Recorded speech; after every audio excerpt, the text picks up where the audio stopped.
Hey, what's going on, everybody? This is your boy James from What's Your Forte, and today we're going to be installing the Eventuri carbon fiber turbo inlets on my F90 M5. All right, let's get to it. All right, everyone, so here's a good look at the Eventuri F90 and also for the M8. Pretty much anything with an S63 engine in it, you better use these Eventuri carbon fiber inlets. I will be linking them down below where you can get yours for your car. All right, I got these from Keys Motorsports, and it will be linked down below. All right, so this is a close look at the Eventuri carbon fiber inlet. It is a work of art, man. They really did a good job on designing this. And this is supposed to improve throttle response and make your car a little faster. So we will be testing that as well. So we'll see, because I do have my current 60 to 130 numbers. We'll be putting that to the test. But if you're interested in one of these, it will be linked down below. I got this from Keys Motorsports, and it will be linked down below if you're looking for one of these. All right. So now I'm gonna show you on the car what it is actually replacing. So these are what the carbon fiber inlets are gonna replace. This plastic piece right here going right into the turbo. So you have one on each side because this is a twin turbo. So this is what they're actually gonna replace. So one side is a little bit longer than the other side because for whatever reason BMW made this engine not symmetrical. So right now the first thing you want to do is take off the intakes, so you can slide this pipe down, unclamp it from here, unclamp this breather hose, and then unclamp it from the turbo. Super simple, super easy, and I'll be walking you guys through it. All right, everyone, so the first thing you want to have to do is you got to slide this intake piping down. So in order for me to do that, I'm going to need to loosen up these little clamps right here. Then I can slide this pipe down.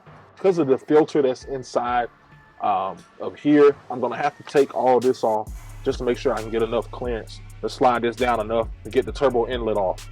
So to get all this off, is you just got to remove this cover right here, which are just these push pins. You got 1, 2, 3, and then remove this. You got I think it's a T25, another push pin right here.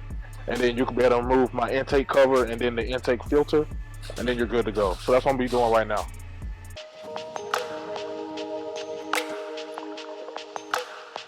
Now I'm gonna take the filter off. And now I'm gonna loosen the seat clamps that are up here by the turbo inlet. All right, now that these are loose, I'm gonna slide this intake piping down. Now this intake piping is pretty tight up against the strut brace, so I'm gonna do my best not to scratch it or damage it. So just take your time with it. All right, now that I have that off, we'll move this clamp. Well, I can lay that right there. It's not going anywhere. So now we gotta take the actual turbo inlet off. All right, everyone, so here is the plastic inlet, turbo inlet right here. So what you're gonna do, there's this little C clip right there. Y'all guys see right there, my finger on it. You're gonna have to get underneath that and pull it straight up. I'm not actually taking it all the way off because it's just easier for me to take it all the way off. But you can just pop it straight up. All right, so then there's a C clamp right against the turbo and the turbo inlet. You can kind of see it right in there. You're gonna have to get like a flat head underneath there, raise it up, and you can get it off. But it's kind of wrapped around, all the way around, so you have to get that off, or get it at least loose enough where you can pull this straight off. Because after you get those two clamps loose, you just pull it straight towards yourself to pull it off and out. So pretty simple. So I'm gonna go ahead and do that now, and hopefully I don't break anything.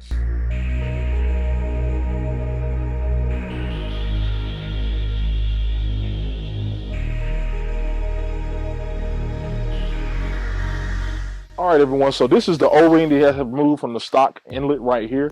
So I have been seeing on the forums where people have been saying that they have been having issues where they install these and get a check engine light, and because of the O-ring that they had with it's pretty bad shape. This one's in pretty good shape, so I am going to reuse it.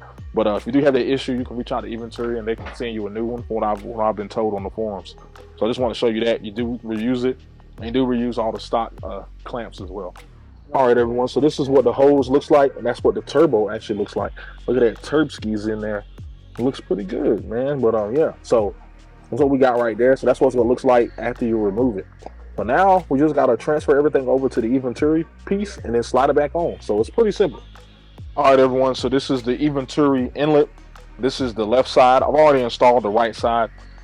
So this is what it looks like. The build quality on this thing is, I mean, it's Eventuri, right? So you guys know the build quantities on these things look really, really good. Everything feels good. Bigger opening through here, let some more air in for the turbos. This is going to be one of the finishing pieces underneath the engine. So let's go ahead and get this installed. It's pretty much just slide this in. I gotta put the O-ring in. So the bevel side should be facing where the turbo. So the bevel side's facing where the turbo is going to side. So you kind of just slide it in, get it in this place. You're good to go there. All right, O-ring is in. And then the clamp, so you'll see this little bevel right here on it. That's where this dip and the clamp is going to go. It's going to go straight down into it. So straight down on top of it, just like that. All right, everyone, so this turbo inlet is in. Now, it does move just a little bit, so don't be worried about that. As long as your C-clamp and everything is fully seated, you should be good to go. So this moves a little bit, but once everything's hooked up, it'll be super secure, all right? So just wanted to let you know that. Also, this one was a little tougher to get in than that one. So you're gonna get it in about 80%, and you're gonna have to kind of push and give it some pressure to get it all the way on to the turbo. So I just want to let you know that. It does feel a little weird, you know, you don't want to damage anything, but you do have to give it just a little bit of pressure to get it on. All right, so now I'm gonna go ahead and reinstall everything that I took off. All right, everyone, so the Eventuri turbo inlets are installed. They look great, man. Fit, finish, like you said, like I said before, once you tighten this up, it doesn't move. So you don't have to worry about that. Everything looks good, fits good. And I'm really liking the way it looks, the way it's finishing out the carbon in the engine bay. All right, everyone, so that is how to install the Eventuri turbo inlets. They look great. They definitely help finish out the engine bay. I will be doing some testing on the street to see if the claimed 0.12 time is legit improvement, and I will coming back to you guys and let you know how the throttle response works. They did say there's supposed to be a slight improvement in throttle response as well. At least this is what I saw on the forums. So if you guys are looking for these inlets, I will be having them linked down below. Special shout out again goes to Keys Motorsports and the team over at Your Empire as always. And I'll holler at you guys later. Peace.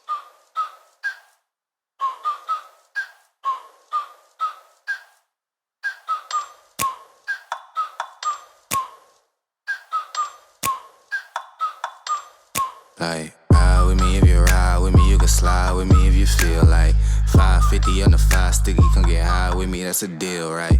Ride with me if you ride with me, you can slide with me if you feel like 550 on the 5 sticky, come get high with me, that's a deal, right?